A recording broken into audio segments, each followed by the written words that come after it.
প্রিয় দর্শক, এই মুহূর্তে আমরা দেখতে পাচ্ছি যে অসংখ্য পুলিশ বাহিনীর সদস্য কিন্তু এখানে মোতায়েন রয়েছে এবং তাদের বাধা এবং তাদের ধাওয়া উপেক্ষা করে কিন্তু তারা সচিবালয়ের সামনে চলে এসেছে ইতিমধ্যে, এবং তারা সচিবালয়ের সামনে এসে তারা কিন্তু বসে পড়েছে।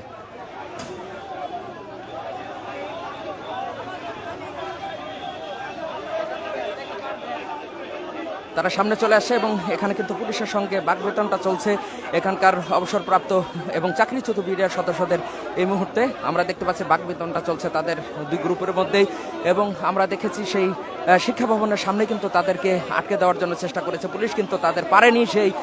সেই তাদের ব্যারিকেড ভেঙেই কিন্তু বিডিআরের সদস্যরা এই মুহূর্তে তারা সচিবালয়ের একদম সামনে চলে আসে আমরা দেখতে পেয়েছি, এবং এখানে তাদেরকে আটকে দিয়েছে পুলিশ, তাদেরকে বাধা দিয়েছে, কিন্তু সেই বাধা কিন্তু তারা মানেনি। তারা কিন্তু ভেতরে ঢুকে গেছে হুড়হুড় করে। অসংখ্য বিডিআরের সদস্য, প্রিয় দর্শক আমি যদি আপনাদেরকে একটু দেখাই, অসংখ্য বিডিআরের সদস্য তারা এখানে, এবং তাদের আমরা দেখেছি যে তাদের পরিবারের সদস্যরাও এখানে কিন্তু তারা চলে আসছে।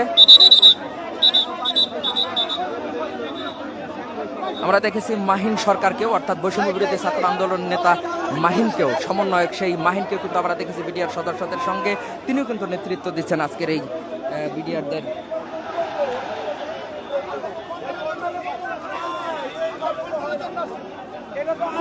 আপনারা দেখতে পাচ্ছেন যে মাহিন সরকার তিনি কিন্তু রয়েছেন এই মুহূর্তে। এখানে কেউ কোনো কিচ্ছু করবে না, কিচ্ছু করবে না। আমরা সব কন্ট্রোল করতেছি, আমরা ফিরে নিয়ে আসছি। এইভাবে করলে তো ক্ষিপ্ত হয়ে যাবে।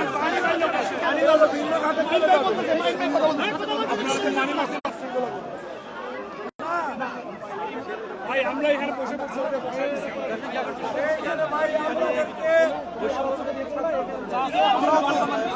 এখানে আপনাদেরকে সহায়তা করা হবে, যদি আপনারা সহায়তা করেন। আপনাদের সহায়তা করতে হবে। আপনারা আমাদের সাথে কোঅপারেট করলে আপনারা সবাই বসে বসে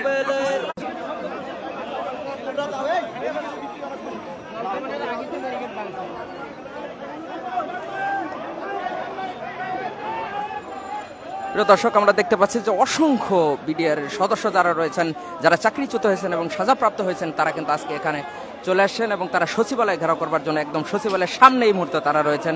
আমরা দেখেছি পুলিশের সঙ্গে দফায় দফায় তাদের কিন্তু সেই বাকবিতণ্ডা চলছে এখানে। তারা ঢুকতে চাচ্ছেন কিন্তু পুলিশ তাদের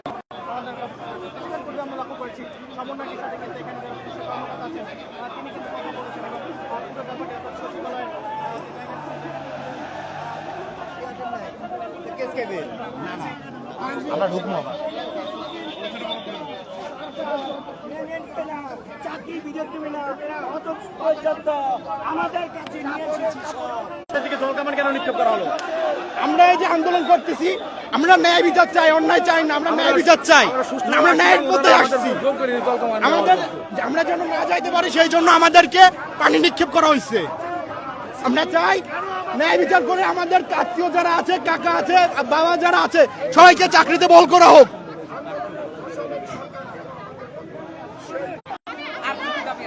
হ্যাঁ, আর দাবি এইটাই দাবি, ক্ষতিপূরণ সহ আমাদেরকে চাকরিতে পুনর্বহাল করতে হবে। তাদের যা ন্যায্য পাওনা আছে সরকার সুযোগ সুবিধা দিয়ে তাদেরকে দিবে, সরকার এটা বিবেচনা করবে। তাদের জন্য ব্যারিকেড দেয়, সে ব্যারিকেড ভেঙেই কিন্তু আমরা দেখতে পাচ্ছি বিডিআরের সদস্যরা তারা হুড়মুড় করে কিন্তু ঢুকে পড়েছে সেই সচিবালয়ের প্রধান সড়কের সামনে। এই মুহূর্তে তারা সেখানে দাঁড়িয়ে, পুলিশ তাদেরকে বাধা দিয়ে রেখেছে। প্রিয় দর্শক, আমরা যদি আপনাদেরকে দেখাই, এই মুহূর্তে পুলিশ তাদেরকে বাধা দিয়ে রেখেছে। অসংখ্য পুলিশ বাহিনীর সদস্য, যতদূর আমার ক্যামেরা যায় ততদূর পর্যন্ত কিন্তু আমরা দেখতে পাচ্ছেন যে অসংখ্য পুলিশ বাহিনীর